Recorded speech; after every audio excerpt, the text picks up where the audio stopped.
Hey everybody, my name is Spencer, and in this video I'm breaking down my top 10 games of 2021 so far. I've played a number of new games for the year, and I want to make this list not only for your benefit, but also to have something to compare when I make my best of 2021 video at the end of the year. Before I get into 2021 goodness, I want to ask you to please subscribe to the Lighten Up initiative. That way I can also compare my subscription numbers to see how much the channel has grown by the end of 2021. Finally, you can be cool like me and buy some pretty sweet Lighten Up merch. From t-shirts to coffee mugs, you can have it all by going to this link on the screen. I've also put the link in the description of this video. Now, onto the list. Name a movie that you've never seen. Go ahead, out loud. If history is any indication, a small group of movie nerds just popped out of nowhere to gasp at your confession. At least, that's what always happened to me when I mentioned that I hadn't seen The Goonies. Oh stop, get your jaws off the floor, you judgy McJudge faces. That's right, I hadn't seen it.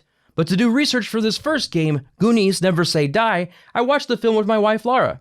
And I must say, it's a movie. Now, I enjoyed it well enough, but it just doesn't have the nostalgia element with me that it does with the other 99% of the population. Regardless, the game based on the movie, which is published by Funko Games and designed by Prospero Hall, is really neat. One player serves as the GM, controlling the bad guys and revealing the story and secrets, while the other players take on the roles of the popular characters from the movie.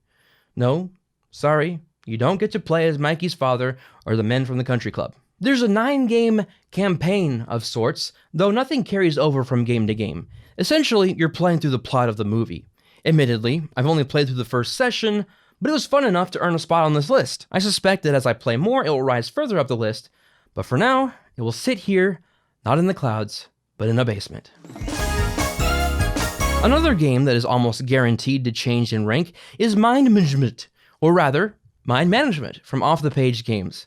This is a hidden movement deduction game for 1 to 5 players based on a comic book series of the same name by Matt Kindt. In the game, one player is the recruiter trying to secretly recruit agents into the mind management program, while the other players must use clues dropped by the recruiter to zero in on their location and stop them before it's too late.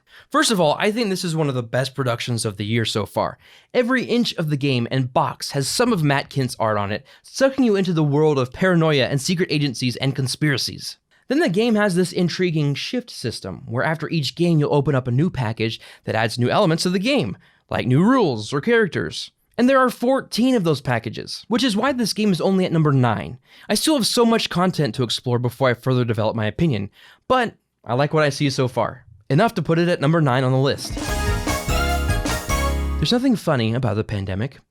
I want to give kudos to the publisher formerly known as Cool Mini or Not, now affectionately called CMON by others, or Come On by the rest. They recently released a new version of one of my favorite cooperative card games called The Grizzled. Now, this new version is called We Care. It was inspired by the hardworking men and women in the healthcare profession who worked tirelessly in the face of something nobody has ever experienced before. In We Care, players are doctors and nurses dealing with an influx of sick patients, all while trying to avoid becoming sick themselves. It's very familiar if you've played The Grizzled, but adds a few elements here and there to justify owning both. I give Come On props because a portion of the sale of each game goes to benefit Doctors Without Borders, in order to, quote, help provide medical and emergency aid to people affected by armed conflicts, epidemics, and pandemics, natural disasters, and healthcare exclusions. Bravo, Come On. Bravo. I enjoy Chronicles of Crime 1900 quite a bit. In fact, to show how much I like it, I'm going to be doing a separate video called 1900 Reasons Why I Like Chronicles of Crime 1900.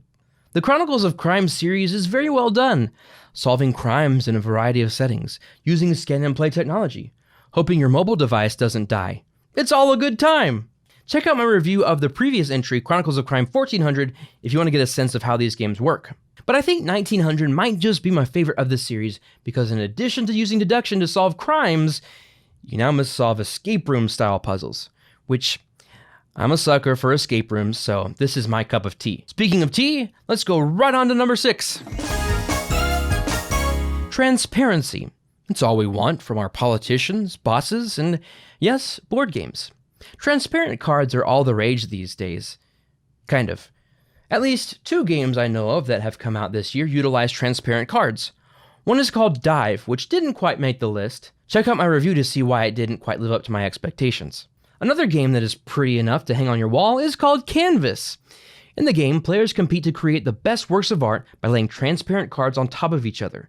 The idea is to meet certain conditions like have this many of this type of symbol in the painting or have these symbols next to each other. It's a fairly easy to grasp game that can at times have your brain doing flips trying to figure out how to best craft a painting to get the maximum number of points. Plus, you can spend more money than the game itself on some unnecessary upgrades, which I would argue are in fact unnecessary. But see how cool these tiny easels are? Message break! This video is brought to you by no one, except me. But I do have a quick deal to tell you about. I like the Unmatched series from Restoration Games and Mondo. Mondo sells these games, other games, and puzzles on their website. If you purchase a game or puzzle and use the promo code LIGHTENUP, all one word, you'll get 10% off your order. And I'll get money too, which then helps keep the channel running. So go buy a fun game like A Gentle Rain or Deadpool Unmatched and get a great discount. I'll post a link to the web store in the description of this video. I've just now realized that half the games on this list have an accompanying review on my channel, and this next game is one of those, though it's extra special to me because of the plethora of Lost references. That's right, the game is Destinies, the second from Lucky Duck games on this list. It's also the second game to use the scan and play technology, so hooray for technology, unless you hate it when digital bleeds over into your analog experiences. In Destinies, each player is given 2 unique destinies to work towards the progression of each scenario. It's a race to see who can fulfill their destiny first. It features a very unique and innovative skill check system that I enjoy thoroughly. If you have a chance, go check out my review to hear more about why I like the game, and maybe some reasons why I didn't put it higher on the list. Up next is Nido. It's Cubitos. It's a fun press your luck dice pool building racing game that also has a wacky theme. I don't know what it is, but it's pretty wacky. So throughout the game, you'll roll and purchase dice to use to make your racer move faster and more efficiently. I won't touch on it too much here because I've done a full review you can go watch. What you do need to know is that I like it enough to put it at number 4 on this list. So yeah, it's fun. Oath is also fun, but for different reasons. But I don't think all people will find it fun. It's hard to describe what the game is. As I say in my review I posted recently, it's its own thing. Oath is I don't even know what kind of board game for 1 to 6 players. Look, there's some war, negotiation, campaign, and area majority elements in there, so I'll let you come up with what type of game it is. It's got some innovative campaign save mechanisms that let the game state linger from session to session. And the team at Leader Games did a magnificent job of creating this epic world to play in, from the art by Kyle Farron to the outstanding physical production. I don't know how much I'll be playing this game in the future, but for now, I'm very happy with the plays I've had solo and with multiple groups. I can't recommend the game to everybody, but I know I certainly find it fascinating. This next game was a surprise to many people.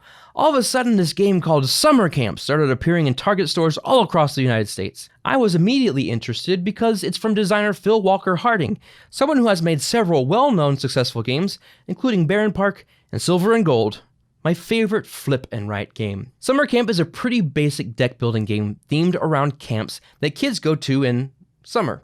Now, this isn't necessarily a kid's game. In fact, I'd classify it as a family weight game. The players are campers competing to win badges in various subjects such as water sports, cooking, and friendship.